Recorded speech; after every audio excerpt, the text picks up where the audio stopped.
Hi, welcome to the next video in the Tokyo Storefront series.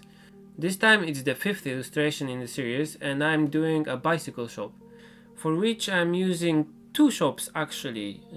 One is located in Kagurazaka and I already featured it in Bicycle Boy series. And I like this one mostly because of the foldable blue roof that it has, although the building itself is kind of old and grey and made of concrete, so I combined it with a second shop which I found recently while walking in Kichijoji.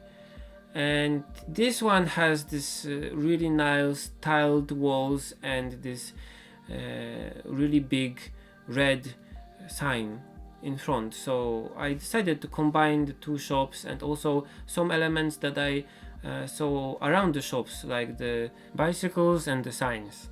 Also, I decided to experiment a little bit with the colors.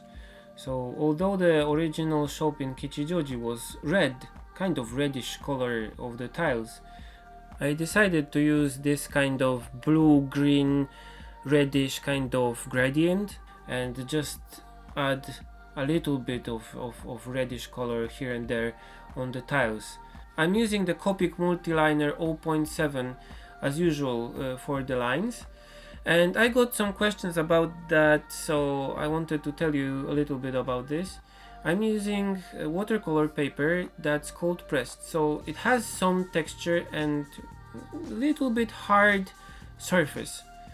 And when I'm using the COPIC Multiliner on this surface, I can make a really nice line variation from black lines, pretty much smooth black lines when I move my hand slowly, and when I make the lines faster, I can make the lines to break or be a little bit textured.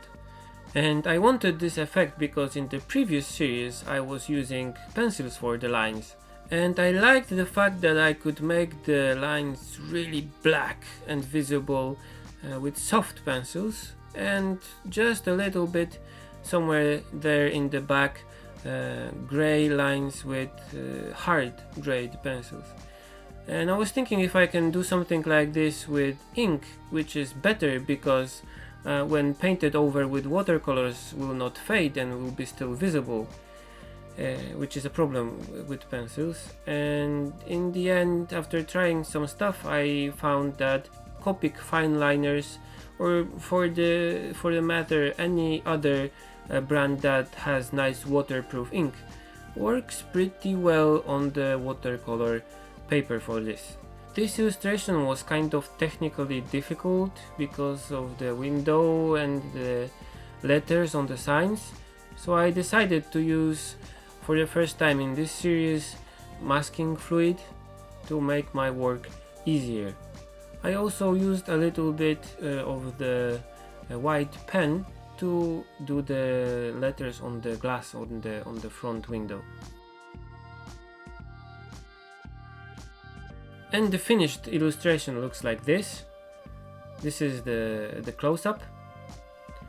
And you can see other illustrations from this series and my other works on my website.